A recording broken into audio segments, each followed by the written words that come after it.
മുട്ടക്കറി ഇങ്ങനെയാണെങ്കിൽ എത്ര വേണേലും കഴിച്ചു പോകും കേട്ടോ.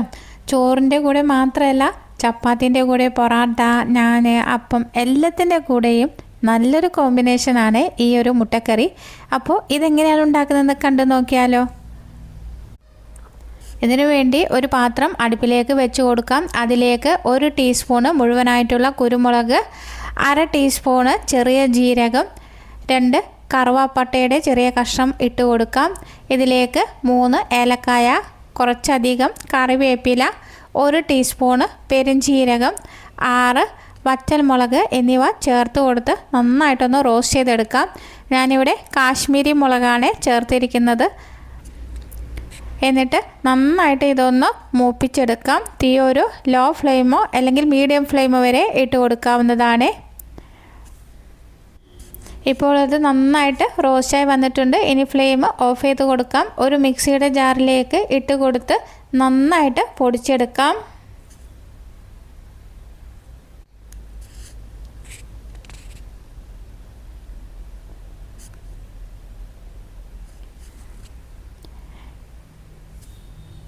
ഇപ്പോൾ ഇത് നന്നായിട്ട് പൊടിച്ചെടുത്ത് കഴിഞ്ഞിട്ടുണ്ട്. ഇനി ഈ മിക്സിയുടെ ജാറിലേക്ക് തന്നെ ഒരു 8 വെളുത്തുള്ളി അല്ലിയും ഒരു ചെറിയ കഷ്ണം ഇഞ്ചിയും കൂടി എടുത്ത് നന്നായിട്ടൊന്ന് പേസ്റ്റാക്കി മാറ്റി വെക്കാം.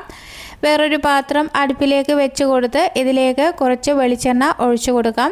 വെളിച്ചെണ്ണ ഒന്ന് ചൂടായി വരുമ്പോൾ ഇതിലേക്ക് 3 മീഡിയം സവാള ചെറുതായിട്ട് അരിഞ്ഞത് ഇട്ട് കൊടുക്കാം.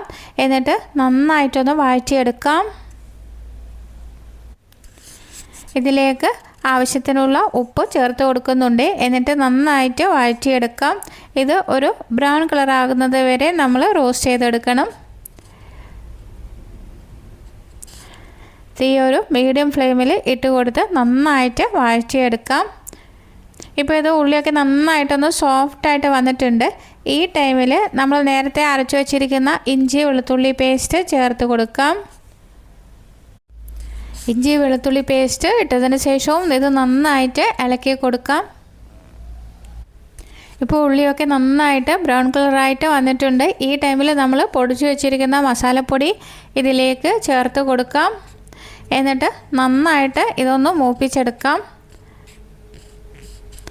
ഈ ടൈമിൽ ഫ്ലെയിം ലോ ഫ്ലെയിമിലേക്ക് ഇട്ട് കൊടുക്കേണ്ടതാണ്. പൊടികൾ നന്നായിട്ട് മൂത്ത് വരുന്നത് വരെ നമുക്ക് ഇതൊന്ന് റോസ്റ്റ് ചെയ്യാം.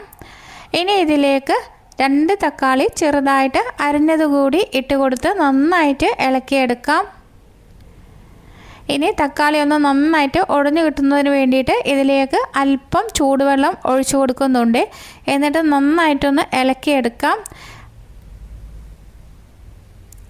അതിനുശേഷം മൂടി വെച്ച് ഒരു 2-3 മിനിറ്റ് നേരം ഒന്ന് വേവിച്ചെടുക്കാം. ഇപ്പോൾ തക്കാളിയൊക്കെ നന്നായിട്ട് ഉടഞ്ഞു വന്നിട്ടുണ്ട്. നന്നായിട്ടൊന്ന് നമുക്ക് ഇളക്കിയെടുക്കാം. ഇനി ഇതിലേക്ക് പാകത്തിന് ആവശ്യമുള്ള വെള്ളം ഒഴിച്ചു കൊടുക്കാം. വെള്ളം ഒഴിച്ചു കൊടുക്കുമ്പോൾ പ്രത്യേകം ശ്രദ്ധിക്കണം കേട്ടോ. നല്ല തിളച്ച വെള്ളം തന്നെ ഒഴിച്ചു കൊടുക്കാൻ ശ്രദ്ധിക്കണേ. ഞാനിവിടെ ഒരു 1/4 കപ്പ് വെള്ളമാണ് ഒഴിച്ചിരിക്കുന്നത്. എന്നിട്ട് നന്നായിട്ട് ഇളക്കി കൊടുക്കാം. ഇപ്പോൾ ഇത് നന്നായിട്ട് ഒരു കട്ടിയായിട്ടുള്ള ഒരു ഗ്രേവി ആയിട്ട് വന്നിട്ടുണ്ട്. ഇതിൽ ഉപ്പ് അല്പം കുറവായിരുന്നു, അതുകൊണ്ട് അല്പം ഉപ്പ് കൂടി ചേർത്ത് കൊടുക്കുന്നുണ്ട്. പിന്നീട് ഒരു നുള്ള് പഞ്ചസാര കൂടി ചേർത്ത് കൊടുത്ത് നന്നായിട്ട് ഇളക്കിയെടുക്കാം. ഇനി ഇതിലേക്ക് വേവിച്ച് വെച്ചിരിക്കുന്ന മുട്ട ഒന്ന് ഇട്ട് കൊടുക്കാം. ഞാനിവിടെ മുട്ട ഒന്ന് പീസസ് ആയിട്ടാണ് ഇട്ട് കൊടുത്തിരിക്കുന്നത്. കുറച്ച് മല്ലിയില കൂടി ഒന്ന് വിതറി കൊടുക്കാം. എന്നിട്ട് നന്നായിട്ടൊന്ന് മെല്ലെ ഇളക്കിയെടുക്കാം. മുട്ടയിൽ മസാല നന്നായിട്ട് പിടിക്കാൻ വേണ്ടിയിട്ട് ഒരു 2-3 മിനിറ്റ് നേരം മൂടി അടച്ചു വെക്കാം. ഇപ്പോൾ മുട്ടയിൽ മസാല നന്നായിട്ട് പിടിച്ച് വന്നിട്ടുണ്ട്. ഇനി നമുക്കിതൊരു സെർവിങ് ബൗളിലേക്ക് മാറ്റാം. അങ്ങനെ ടേസ്റ്റി ആയിട്ടുള്ള ഈ ഒരു മുട്ട ഫ്രൈ നിങ്ങൾക്കെല്ലാവർക്കും ഇഷ്ടപ്പെടുമെന്ന് കരുതുന്നു. ഇഷ്ടപ്പെടുകയാണെങ്കിൽ ലൈക്ക് ചെയ്യാനും നിങ്ങളുടെ ഫ്രണ്ട്സിനും റിലേറ്റീവ്സിനൊക്കെ ഷെയർ ചെയ്ത് കൊടുക്കാനും മറക്കരുത്.